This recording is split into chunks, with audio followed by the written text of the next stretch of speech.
We continue to dive into the world of gem treatments, and today we're going to talk about irradiation. And this is pretty much exactly what it sounds like and involves exposing gemstones to electromagnetic radiation, which will cause a much more dramatic chemical reaction in order to more dramatically change the color of the gem. While exposing gems to radiation sounds a little intense, it's actually a lot more common and, of course, at present day, completely safe. And one of the gems that we pretty much see on the market, everywhere and is always used with irradiation is blue topaz. Blue topaz can start out as a little bit yellowish, it can be colorless, even a little bit brownish, and it's essentially used with a combination of both heat treatment and irradiation in order to get that trademark sky blue color that we always see in jewelry.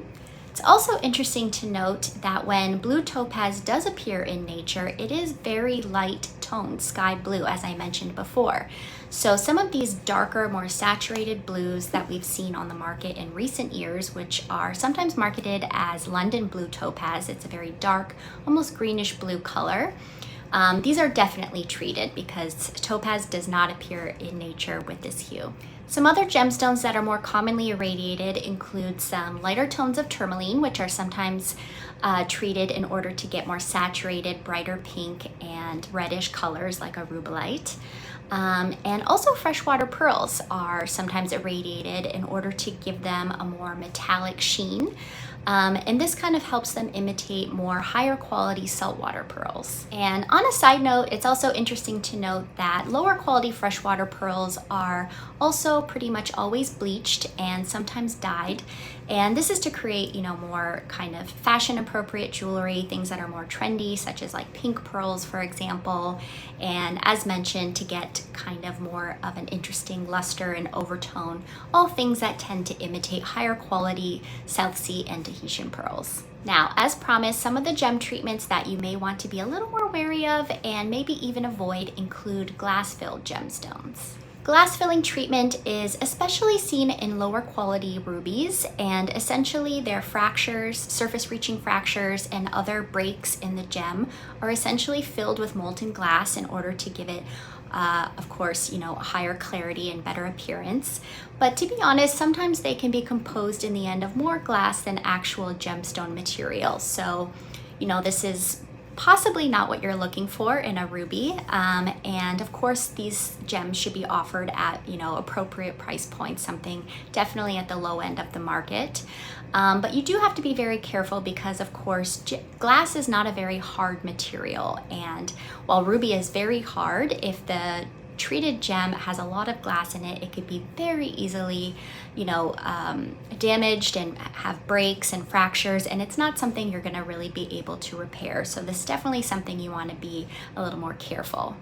Another treatment you may want to be more wary of are surface coatings, and this is something we see with lower priced gems such as quartz and topaz. And essentially, instead of going through the effort of dyeing or doing a more higher priced treatment that's going to affect the entire gemstone, a simple synthetic coating is basically just placed over the top of the surface of the gem in order to give it a different color. So it could likely be turning a colorless quartz or topaz pink or blue. And something else that we often see is a very kind of rainbow or opalescent kind of effect. And this is sometimes called aura or mystic topaz, things of that nature. But again, because it's just a very thin coating, this is something that can be very easily scratched or torn, which is going to completely ruin that overall effect. So something you're definitely going to want to be careful of. Another treatment that you might find in lower quality jewelry is what's called quench crackling. And this is again where you take something such as a colorless quartz, which is very price efficient, and it gets heated at, again, very extreme temperatures to the point where the gemstone actually suffers a bunch of little fractures and cracks all over. And then with that stone, they simply dye it, and it's usually dyed to something that has a lot more value. So it's dyed red to imitate a ruby, or a beautiful alpine green to imitate an emerald. And to be honest, when you see it with your eye, it really does look and imitate those gems very well. But of course, if you look with a loupe or under a microscope, you're gonna see again that kind of spider webby effect with the dye running through it. So again, this can be a great option if you just, love the color and you want the effect of that type of jewelry. But just beware when you're shopping on the market that that's what this treatment is, and it might not exactly be what you're hoping for. Thank you so much for watching, and to learn more about gems and jewelry, be sure to visit us on our main page at winstongemsandjewellery.com. And if you missed part 1 of our video, be sure to catch that on all the gem treatments on our YouTube channel.